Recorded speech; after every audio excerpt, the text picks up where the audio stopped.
EPA Administrator Lee Zeldin joins us now to talk about all this. So some really big moves here, sir. It's amazing to see all those Persian Gulf tankers heading for the United States now. Yeah, recently the White House had a forum in Tokyo, and it brought together 17 Indo-Pacific countries and their energy ministers and other leaders of their government, as well as a lot of U.S. companies. And because of what's going on right now in the Middle East, all these Indo-Pacific nations were talking about how they want to diversify their supply chain, and they want to look to the United States. They see us unleashing energy dominance. They know the supply that we have, and they're doing the math. They're thinking, okay, for a long time, we've been relying on an oil that will take 28 days to get to me, and I don't have freedom of navigation. Or I could go to the United States, it'll take 8 days, and I'll have total freedom of navigation, and it's a no-brainer. They want to diversify their supply chain, and they're cutting deals with U.S. companies. It is amazing. I want to dig a little bit more into this. I first want to play, though, our War Secretary Hegseth going after Congressman Seth Moulton on Capitol Hill earlier today regarding the blockade and the war in Iran. How is this war going? Do you think we're winning? Militarily on the battlefield, it's been an astounding military success. No, but are we winning the war? Absolutely. Okay, so do you call Iran closing the Strait of Hormuz winning? Well, I would say the blockade that we hold that doesn't allow anything to come in or out of Iranian ports. Okay, so always we've blockaded their blockade. So they blockaded us, and then we blockaded their blockade. That's like saying, tag, you're it. Or, you know, if President Madison had said, well, the British just burned down Washington, but don't worry, we're going to burn it down as well. He's arguing the blockade with a bit of a blockhead. I don't really know where Moulton was going with that, but let's talk about this for a second. Crude is still at $108. Trump had this big meeting, and my question for you is, are we going to be able to continue the blockade and also lower prices here domestically on fuel? Because I think that would be the ultimate game, right? Yeah, and now listen, as the Environmental Protection Agency guy, I'll tell you, we tap into our energy supplies so much better for our environment than so many other parts around the world. But we have seen in the last 15 months since President Trump came into office, this wasn't something that just started, last 2 months. We are rolling back so many Biden-era rules at the EPA, where they were trying to target, strangulate out of existence entire sectors of our energy economy.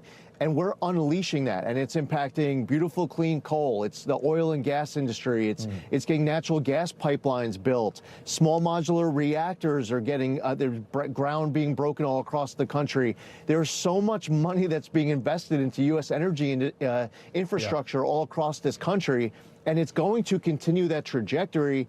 On top of that point that I just said, where now they're looking to us, if you want to start talking midterm goal and long-term goal, all these countries are saying, you know what, I just want to do business with the United States now instead of that Middle Eastern country.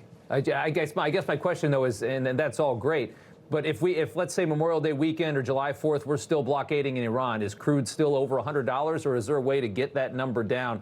Is there a way to get enough of those ships to come to the United States, avoid the Persian Gulf, and still without that 20% of supply, get the price of oil down? Yeah, and you're talking about something that's still a few weeks away. I mean, I can't predict for you the developments with the talks that are going on.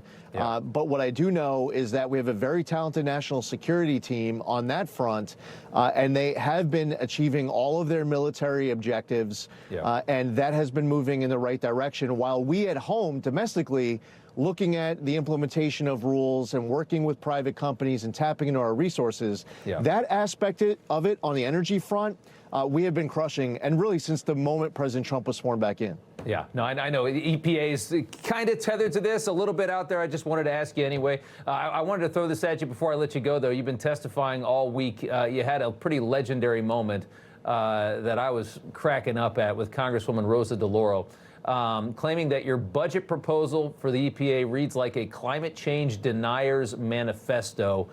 You weren't having that. We're going to let this play out because it was so good. Take a listen. Section 202 of the Clean Air Act, where does it say anything about fighting global climate change? Loper Bright, Supreme Court case, you familiar with it? No, maybe others are. Loper Bright says that we as an agency don't have the authority to get creative. You do not have the right to say climate change does not exist. I understand you're upset that you don't know what Loper Bright is. Do you know what the major policies doctrine is? I'm upset because... You know what the major policies doctrine is? You know what, let me just You're a say member this of to you. Congress. You should know. Michigan tell versus me. EPA. Whoa. West Virginia versus EPA. You know, you're here because you need money from us. So halt for the second and wait for the questions and answer the questions. Well, I answered your question, No, you and you didn't. didn't like my answer because did you not don't know what answer the Loper Bright is. question. You're asking me about Section 202 of the Clean Air Act, and you don't read it. You don't know what it says. I do my homework. Really? You're just somebody who likes to have the microphone on. You don't know what the major policies You are doctrine is. Your climate message. deniers.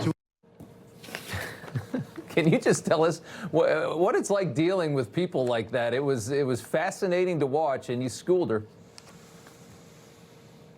Yeah, following the best available reading of the law. I mean, it's really straightforward. And the Supreme Court case in Loper Bright overturns the Chevron doctrine and says no longer can I look at law and say, well, it doesn't say I can't, so I guess I can. That's actually the way it used to be. And if you're a member of Congress, you care about separation of powers, if you don't want agency overreach, then you should have been very much following Loper Bright, and you should have been cheering it, not just aware of it. And here we are, getting asked a question where it's frustrating the member of Congress that I won't just do things that aren't authorized in law, that I won't just push forth trillions of dollars of regulation without there being a debate and a vote in Congress.